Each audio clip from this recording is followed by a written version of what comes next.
Well, according to witnesses' testimony and evidence, this massacre was the work of ninjas. And when Steve came to South Africa, he also realized that, number one, that he is not under any restriction himself, being American.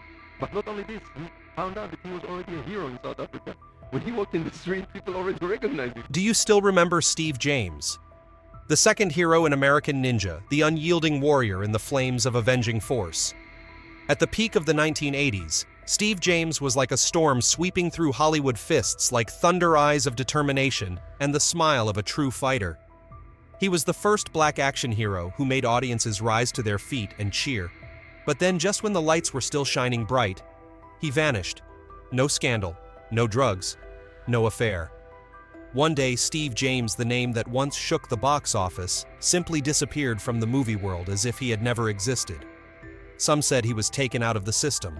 Others whispered he had learned too much and touched something forbidden. What really happened? This is the story of Steve James, the forgotten star, the hero stolen from Hollywood's memory. And the reason will send chills down your spine. Steve James was born on February 19, 1952 in New York City, New York, during a time when America stood between two great waves. On one side was the dazzling light of the American dream, on the other the shadows of division, poverty, and prejudice. Harlem in the 1950s was more than just a neighborhood, it was the symbol of the African-American spirit. The sound of jazz trumpets, gospel choirs, and marches for civil rights echoed at once, forming a harmony that was both beautiful and painful. Steve James was born and raised in that music and in that struggle. His father, Hubie James, was a well-known jazz trumpeter in the local scene, often performing in clubs around Manhattan and the Bronx. His mother, a gentlewoman who worked at the community library, was the one who planted in Steve a love for books and cinema. But Steve did not grow up entirely in the shadows. His family already had someone who had broken through one of the first walls of American television. His uncle James Wall was a television actor best known for his role as Mr. Baxter on CBS's legendary children's show Captain Kangaroo. He was among the first black actors to appear regularly on American TV, something that to a young Steve was pure inspiration. His godfather, Joe Seneca, singer-songwriter and actor, was an equally powerful influence. Seneca had collaborated with major names such as Ray Charles and B.B. King, and later appeared in Crossroads 1986 alongside Ralph Macchio. That family environment gave Steve a rare foundation, a young black boy raised on music scripts, and the belief that art could break any barrier. Though born amid the light of art, Steve could not escape the darker realities of that era. In public school, he often saw children treated differently because of their background or skin color. Steve wasn't a troublemaker, but he despised injustice, and he often stood up for classmates who were weaker or bullied. In 1964, at only 12 years old, after being teased and chased by a group of older boys, Steve walked into a small Chinatown martial arts school in Manhattan. There he studied Fu Jiao Pai, the Tiger Claw style, a discipline that combined physical combat with the philosophy of self-control. From that moment on, martial arts became his lifelong companion. By the late 1960s, America was entering an explosion of pop culture. On screen, Sidney Poitier had become the symbol of black intellect and pride. Jim Brown and Fred Williamson were paving the way for the new generation of action stars. For Steve, it was the first time he saw people who looked like him being respected, their real names cheered on movie posters. When Bruce Lee's Enter the Dragon premiered in 1973, Steve was mesmerized. That was the moment he decided to turn his dream of cinema into a real-life journey. After graduating from high school, Steve attended CW Post College, now Long Island University, Post, majoring in arts and film. There he studied editing, acting, and film history. But at night, he still practiced martial arts and lifted weights in a small gym near the dorms. In his free time, he worked as a security guard, a mover, and a supporting actor in student plays. Every job, every effort was aimed at one single goal: to be seen on the screen. The journey of Steve James, from unknown stuntman to 1980s action icon. In 1975, at just over 23 years old, Steve James left New York and headed for Los Angeles with an old suitcase, a few $100s, and one single dream: to become an action star. But Hollywood in the 1970s was no promised land. It was a cold machine where young black men like him were only called when the script needed extra number 3, the bodyguard, or the guy who gets knocked out in the first 3 seconds. He had no connections, no backing, and no auditions for lead roles. Steve began working as a stuntman, a job others feared, but he saw as his only chance to get close to the camera. He appeared briefly in films like The Wiz 1978, the musical starring Diana Ross and Michael Jackson, The Warriors 1979, the Cult Gang film by Walter Hill, and The Wanderers 1979. No one remembered his face. No one knew his name. Because on screen, he was always the man thrown through the window or tossed out of the car. What stood out, though, was that Steve James took real hits. He never used a double. He threw himself into every fight scene to make each punch look real, to make each fall truly hurt. Once during a brawl scene in The Warriors, he was punched for real, but stayed in rhythm until the director shouted, "Cut!" A fellow stuntman recalled. He just spat blood, wiped his chin with his sleeve, and said, "If that punch looks real on camera, it's worth it." Every stunt he performed was a lesson. Steve studied the way directors framed a shot, how lighting could make a punch look realer. Director Alan Metter, who worked with him early on, once said, "He wasn't just a stuntman. He studied his own fall like an artist studies light." Steve paid for his dream with sweat, blood, and youth. But those years forged him into a real hero. After years spent behind the scenes, Steve finally got his first true opportunity with the action film The Exterminator 1980. It told the story of a Vietnam veteran out for revenge.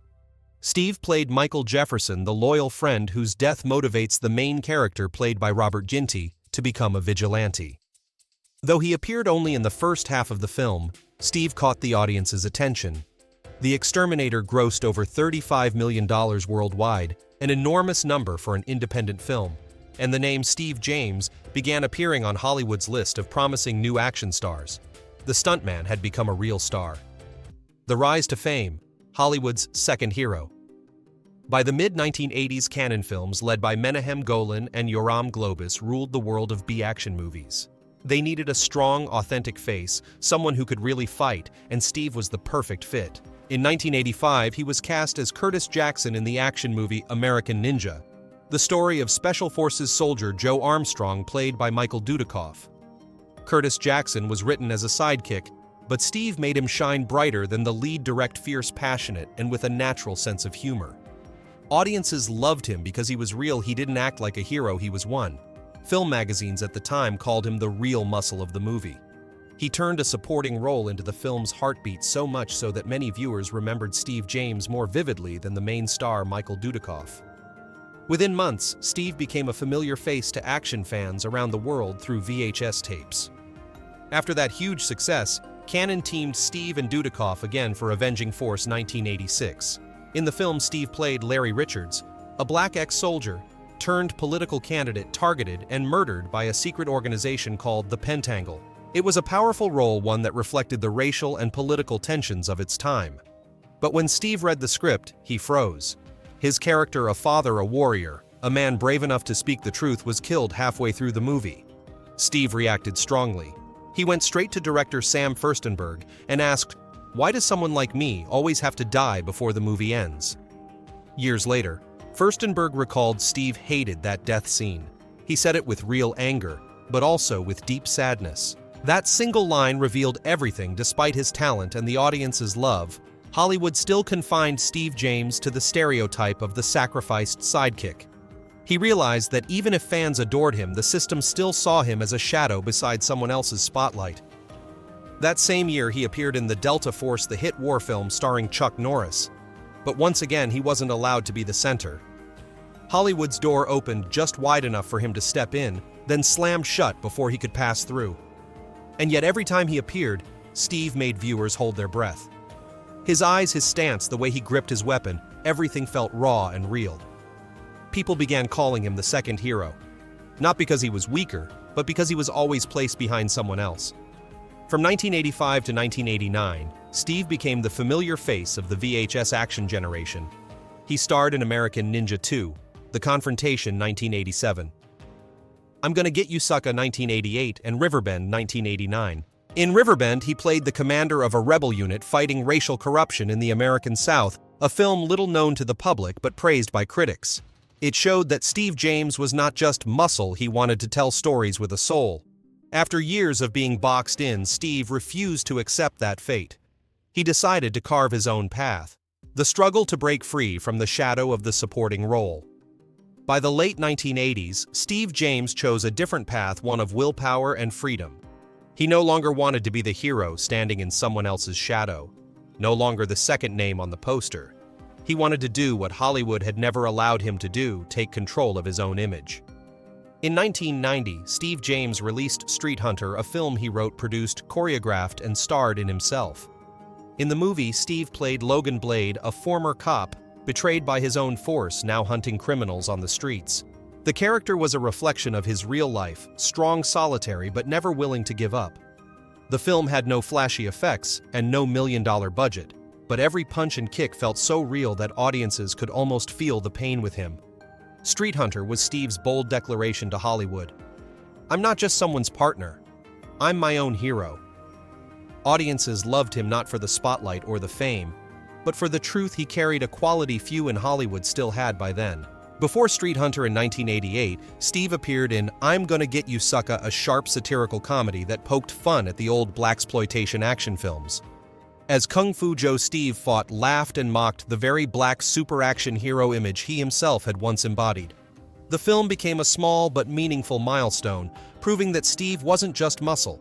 He had intellect, wit, and the courage to look back at himself with humor. When Hollywood changed, but then Hollywood shifted direction. Just as Steve James was ready to rise higher, the industry entered an entirely new era. Small studios like Canon Films, which had once built dozens of action icons, began to collapse. The video action era was wiped out, replaced by megastars commanding $10 million paychecks: Schwarzenegger, Stallone, Van Damme. And men like Steve, real fighters and actors who bled for their scenes, were pushed to the sidelines. There was no scandal, no downfall. Just a world that had changed too fast, and a man who still believed in the old values: honor, effort, and loyalty. He once said in a short 1991 interview, "If I can't be the biggest star, I'll still fight as if I am." And he kept that promise until his final breath. In the early 1990s, while many of his peers had stepped away, Steve James continued to work tirelessly on independent action projects. He appeared in Weekend at Bernie's 2 1993, the popular comedy sequel, and Blood Fist v. Human Target 1994, which was released after his death. Even in these small roles, Steve radiated the same relentless energy, the energy of a man who never surrendered. More notably, in 1993, he joined the cast of MANTIS, the groundbreaking TV series featuring a black superhero. His role as a tough police officer in the pilot episode would become his final farewell to the screen. That episode aired only weeks after his passing and was dedicated to his memory. Though Hollywood never truly honored Steve James as he deserved, audiences never forgot him. He was the real hero of the 1980s, a man who dared to live, fight, and write his own destiny. From American Ninja to Street Hunter, Steve didn't just make movies. He redefined the pride of the black action hero on screen. He paved the way for a new generation: Wesley Snipes, Michael Jai White Timac, and younger action stars who grew up watching him fight. Even today, decades after his passing, American Ninja continues to be replayed, and every time Curtis Jackson appears, people smile because the real hero of that movie never truly disappeared. The hero, beyond the spotlight, behind the image of a steel warrior on screen. Steve James in real life was a completely different man, quiet, calm, and so genuine that anyone who met him remembered him for life. He didn't like parties. He avoided noise and attention. While other action stars of his era filled nightclubs, red carpets, and talk shows, Steve preferred quiet evenings at home, listening to his father's old jazz records or reading scripts alone in his living room. People said that if you ran into him at a grocery store, you wouldn't even realize you just met the hero of American Ninja. He treated everyone from wardrobe staff to studio drivers with absolute courtesy and respect. Director Sam Furstenberg once said Steve was the first to arrive on set and the last to leave. He never saw himself as a star, just as someone who had to do his job right. Friends recalled that off-set he liked to wear white t-shirts, old jeans, and sneakers. No luxury cars, no gold chains. His small house in Burbank looked more like a teacher's home: a few bookshelves, a Street Hunter poster, and a guitar resting by the sofa. No alcohol, no scandals, no PR stunts. Steve James lived in a world where fame was an illusion, and kindness was the real strength. A star humble enough to blend into the crowd, and that more than anything made him truly extraordinary. But then, in what seemed like his quietest years, darkness came creeping in. The tragedy of Steve James didn't come from scandal or personal downfall, but from the most silent enemy of all, a disease he almost never spoke about: the illness. The silence and the disappearance of a hero. Steve James, the muscular hero and symbol of strength and loyalty on screen, was betrayed one day by the same body that had thrown thousands of punches and endured hundreds of falls. In early 1993, while still in his prime, Steve began noticing strange pains. Intense cramps after filming sleepless nights, his stomach hard as stone. He thought it was just the toll of decades spent doing stunts, taking real hits and real falls. But the test results silenced his world pancreatic cancer late stage. The doctors told him he had only a few months left, advising rest and treatment. Steve stayed silent. Not a sigh. Not a word of complaint. In those final months, he kept working. He completed Bloodfist v Human Target, auditioned for the pilot of MANTIS, the groundbreaking black superhero TV series, and no one knew that every breath he took was a battle of its own. The pilot aired only weeks after his death, with a simple dedication. For Steve James, a real hero. His wife Christine later recalled, "He smiled and said, 'I still have a few scenes left to shoot,' then walked onto the set as if he didn't know he was sick." Co-stars saw that same determined gaze, still strong but distant, carrying the sadness of a warrior who knew his final battle was near. Throughout his illness, Steve hid everything. No one on set knew he was fighting for his life. He was still the first to arrive, still training for fight scenes, still laughing with the crew between takes. On December 18, 1993, Steve James passed away at his home in Burbank, California. He was 41 years old, far too young. There were no drums, no red carpets, no crowds waving goodbye. Only Christine holding his hand and a poster of American Ninja on the wall, bowing quietly like a farewell. News of his death stunned Hollywood. Just months earlier, he had appeared healthy and full of energy in Weekend at Bernie's 2. No one knew that behind that bright smile was a body being eaten away by cancer. At his memorial service in Burbank, Sidney Poitier director Sam Furstenberg, close friend John A. Gallagher, and his father, jazz musician Hubie James, stood in silence together. Poitier gave the eulogy, his voice trembling. Hollywood creates many fake heroes. Today we say goodbye to a real one. If Steve ever held any resentment, it was only toward the mold Hollywood had cast for him. In Avenging Force, when his character was killed midway through the film, he asked director Furstenberg, "Why can't someone like me ever make it to the end?" Years later, that question would sound prophetic. In real life, fate had rewritten the script, ending his story just when he was on the verge of becoming a leading man. That was the hidden truth behind Steve James's disappearance. He wasn't pushed out by scandal or controversy. He was taken by time, illness, and his own silence. Today, official records contain only a few dry lines. Born February 19, 1952, New York City. Died December 18, 1993, Burbank, California. Cause of death, pancreatic cancer. But behind those words was a life of discipline, pride, and grace. A man who chose to leave the world the same way he lived in it, with honesty, restraint, and dignity. The saddest truth isn't that he died young, but that Hollywood only realized what it had lost when his final performances aired, and audiences felt the emptiness where a steel partner once stood. Steve fought cancer the same way he fought in his films, without fear, without surrender. And as the final battle drew near, he found his greatest weapon of all, love. The wife of the last warrior. In 1992, at 40 years old and after 2 decades on set, Steve James married Christine Pan, a woman outside the entertainment world who understood him better than anyone. Christine had worked in film advertising and met Steve at a charity fundraiser where he was a guest of honor.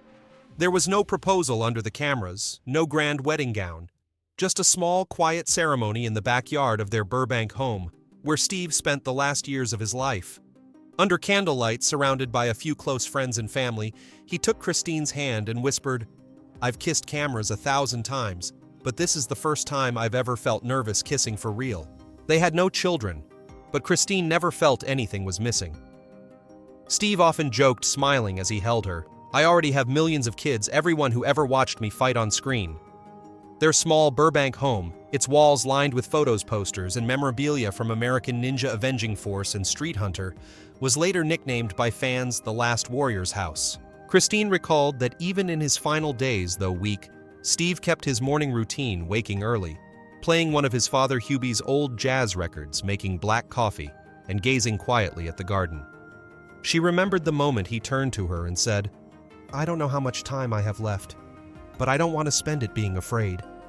It made her cry, but it was also Steve's way of facing fate, calm, proud, and full of dignity. The hero's final possession. When Steve James took his last breath on December 18, 1993, he left behind no massive bank accounts, no mansions, no stacks of royalty checks like other stars of his time. All he owned was a small home in Burbank, a few old posters, the motorcycle he once rode to set, and a handful of unfinished scripts. But to those who knew him, that wasn't poverty. It was the truest portrait of a real hero, simple, hardworking, and honorable to the end. That little house still stands quietly under the California sun. On his desk, Christine keeps everything exactly as it was: the leather gloves he wore in Street Hunter, a smiling photo from American Ninja, and the faded Avenging Force poster. Everything is arranged neatly as if he might walk through the door any moment, smile, and say, "I'm home." Christine never sold that house. Every year on the anniversary of his passing, she lights a candle and plays one of Hubie James's old jazz recordings, the music of Steve's father. The trumpet's low, mournful sound drifts through the open window like a farewell melody that never ends. Fans who come to visit often call the place by a tender name, the Last Warrior's House. There was no public will, no investment accounts, no fortune left behind. Christine once shared something Steve told her. "If I can help someone avoid the same fall I once took, that would be the greatest reward of my life." True to that promise, after his death, she donated most of his modest belongings to a fund supporting stunt performers, the unsung heroes working behind the camera, just as Steve once did in his early years. Ironically, it was only after his passing that Hollywood realized how deeply it had underestimated him. The press called him the soul of American Ninja. Director Sam Furstenberg later said that Steve never demanded to be the star, he only asked to be respected as a real actor. When Blood Fist Fee Human Target was released in 1994, the words that appeared after the credits left audiences silent, dedicated to Steve James, a true warrior. It was a simple tribute, but also the first and last recognition Hollywood ever gave him. 30 years later, when action movie fans mention the name Steve James, they don't talk about million-dollar contracts or awards. They talk about his fierce eyes, his sincerity, and the heart of a warrior who gave everything for his art, not for money, not for fame.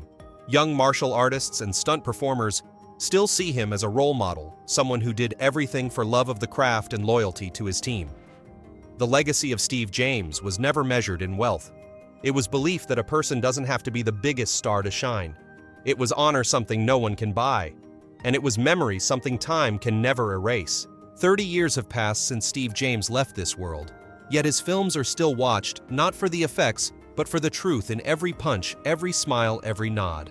Hollywood may forget many faces, but for those who ever saw him on screen, Steve James remains the last hero who didn't need the lead role to become a legend. His final treasure isn't in a vault. It lives in the hearts of those who still believe in real heroes. The legacy of a hero who never needed CGI. Steve James never needed the title of superstar to become an icon. All he had to do was appear, and audiences believed what they saw: a real man fighting for real, living for real.